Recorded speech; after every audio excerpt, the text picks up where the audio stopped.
Yahoo finally launch হয়ে গেল iPhone 14 series iPhone 14 pro max. অত খুশি হওয়ার কারণ নেই, এই কথাগুলো আমি বলবো আগামী মাসের 7 তারিখে, সেপ্টেম্বর মাসের 7 তারিখে লঞ্চ হতে যাচ্ছে আইফোন 14 সিরিজ। নিশ্চয়ই আপনারা অলরেডি জানেন, আমাদের বিভিন্ন টেক নিউজে আমরা অলরেডি অনেক সময় শেয়ার করে আসছি। সো আজকে আবার কি তাহলে, আজকে এই ফোনগুলো নিয়ে অর্থাৎ আইফোন 14 সিরিজ নিয়ে বিভিন্ন রকমের রুমার্স আমরা শুনতে পাচ্ছি যে অমুক থাকবে, তমুক থাকবে, এইটা আসবে, ওইটা আসবে, ইভেন দাম। এই যে রুমার্সগুলো রয়েছে তার মধ্যে অনেকটাই মোটামুটি শিওর হিসেবে আমরা ধরে নিতে পারছি, কিছু আসলে রুমার্স হিসেবেই থাকছে। তো এই বিষয়গুলো জানবো, আসলে এই বছরটাতে আমরা আইফোন 14 সিরিজে কি পরিবর্তনটা পাচ্ছি, কোন বিষয়গুলো নতুন থাকবে, প্রিভিয়াস জেনারেশন থেকে কতটুকু আপগ্রেড রয়েছে। আই হোপ আজকের ভিডিওটা আপনারা অনেক বেশি এনজয় করবেন। যারা বেসিক্যালি আইফোন কেনার জন্য ওয়েট করছেন তাদের জন্য অবশ্যই ভালো লাগার হবে। তাহলে শুরুতেই ওই যেটা আগামী মাসের 7 তারিখে, সেপ্টেম্বর মাসের 7 তারিখে আমরা যতটুকু জানি আইফোন 14 সিরিজ লঞ্চ হবে এবং সেখানে 4টি স্মার্টফোন থাকবে। তবে এবারে আইফোনের মিনি ভার্সনটি থাকছে না, যেটা আমরা প্রিভিয়াস ভার্সনেও দেখছিলাম, অর্থাৎ প্রিভিয়াস জেনারেশনেও দেখছিলাম আইফোন 13 মিনি ছিল। এবারে কিন্তু সেই বিষয়টা থাকছে না, কিন্তু আমরা মডেলে এবার একটু ভিন্নতা পাবো, নামের ক্ষেত্রে এবার একটু ভিন্নতা দেখব। যেমন এবারে যে 4টি স্মার্টফোন আসবে তা থাকবে iPhone 14, iPhone 14 max, iPhone 14 pro, iPhone 14 pro max এই নামে আসছে। এবং এই যে আইফোন 14 এবং আইফোন 14 ম্যাক্স আর এদিকে প্রো ভার্সন, এর মাঝে নাকি একটা হিউজ তফাৎ থাকারও পসিবিলিটি আছে, যেটা থাকতেই পারে এবং এই কারণে আমরা দামেরও একটা ব্যবধান দেখি।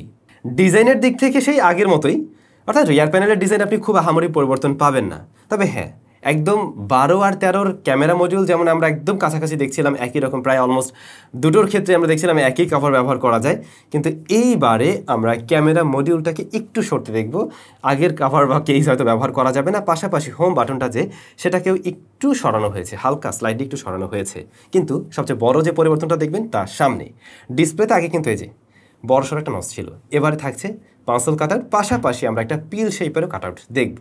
হ্যাঁ, ডেফিনেটলি নতুন কিছু, মানে এবারে ওইটা থাকাতে আর কি অ্যাটলিস্ট মনে হবে আমি আইফোনের লেটেস্টটা ব্যবহার করছি। যেমন এইটা থাকলে পরে অনেকেই ধরতে পারে না এটা আসলে 12 সিরিজ নাকি এটা আসলে 13 সিরিজ।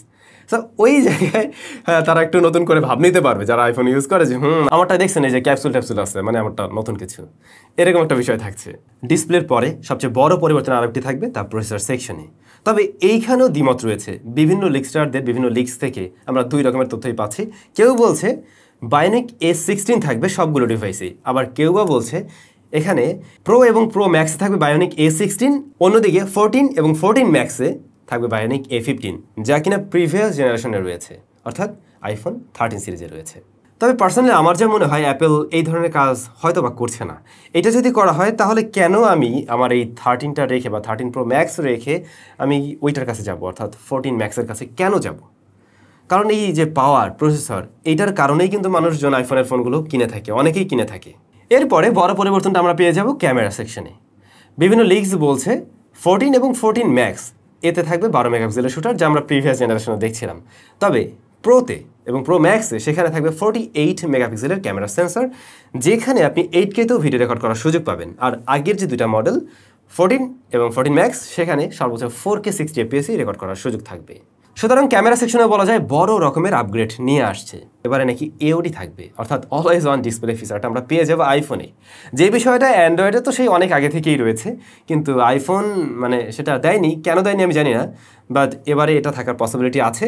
লিকস্টারদের তথ্য অনুযায়ী iOS 16-এ এই ফিচারটি থাকছে। তাতে করে যেটা হবে, আগামীতে হয়তো আমার এই ফোনটাতেও অবশ্যই iOS 16 আসবে, দেন আমি এই ফোনটাতে ব্যবহার করতে পারবো, প্রিভিয়াস জেনারেশনের ফোনগুলোতে হয়তো ব্যবহার করার সুযোগ থাকবে। হয়তো অ্যাপল এবারে এই সুযোগটা করে দিতে পারে। অ্যাকর্ডিং টু মার্ক গ্রুমান 7 তারিখে iOS 16ও অ্যানাউন্স হচ্ছে। এবারে আমরা এটাও শুনতে পারছি ব্যাটারি এবং চার্জিং সিস্টেমেও বেশ বড় রকমের পরিবর্তন থাকবে। প্রিভিয়াস জেনারেশন থেকে নাকি আরও বেটার ব্যাটারি ব্যাকআপ পাওয়া যাবে, পাশাপাশি চার্জারটা হতে পারে কিছুটা বড়, সেটা হতে পারে 30 ওয়াট। তবে আমি জানি না আসলে 30 ওয়াট দেবে কিনা, বাট হলে খুবই ভালো হয়, বিশেষ করে এরকম বড় ফোনগুলো যারা ব্যবহার করে দ্রুত সময়ে চার্জ করতে পারবে।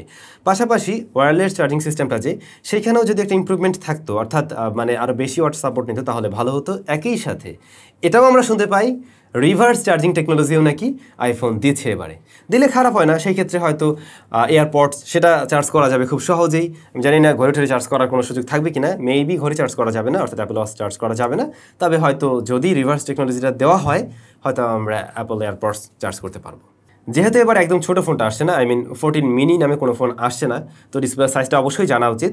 ডিসপ্লে সাইজ আমরা আসলে দুইটাই পাবো, একটা হলো গিয়ে 6.1 ইঞ্চ আর একটা 6.7 ইঞ্চ। অর্থাৎ আপনি 14 যেটা সেখানেও পাবেন 6.1 ইঞ্চ, আবার 14 প্রো যেটা সেখানেও 6.1 ইঞ্চ, এবং দুটো ম্যাক্সের ক্ষেত্রে আমরা 6.7 ইঞ্চ পাবো। 6.7 ইঞ্চটা মানে এই যে এরকম হবে, বেশ বড় সড়ো ফোন আর কি। এরপর থেকে কালার্সের বিষয়গুলো, কোন কোন কালারে এবারে আসছে। আমাদের ফেসবুক কমিউনিটিতে দেখলাম অনেকেই ট্রোল করছে আইফোনকে নিয়ে, তারা নাকি নতুন একটা কালার নিয়ে আসছে যেটা একদমই ইয়েলো, যথেষ্ট খ্যাত, মানে যথেষ্ট খ্যাত লাগছে আর কি আমার কাছে দেখতে। আমি জানি না এইরকম কালার ভ্যারিয়েন্ট আসলে কেউ কিনবে কিনা।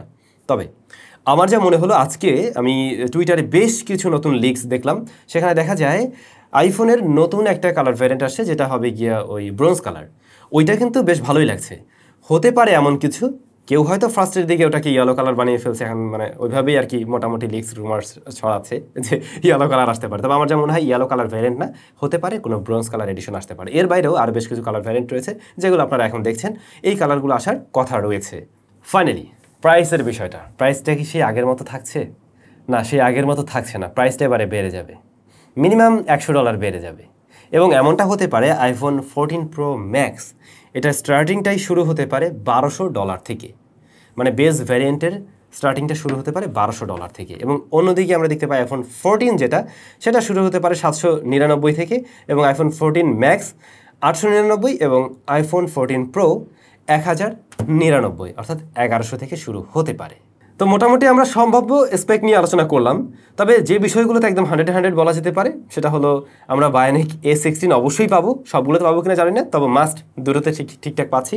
তারপর ডিসপ্লেতে যে কাট আউট, হ্যাঁ এটাও ট্রু, এবং ডিজাইন সেই আগের মতোই থাকছে, এটাও ট্রু। রিয়ার প্যানেলের ডিজাইনের কথা বলছি। আর ক্যামেরা সেকশনে আমরা 48 পাবো, এটাও মোটামুটি শিওর হিসেবে ধরে নেওয়া যায়। তবে আসলে কোন মডেলগুলোতে এইটা স্পেসিফিকভাবে বলা যাচ্ছে না।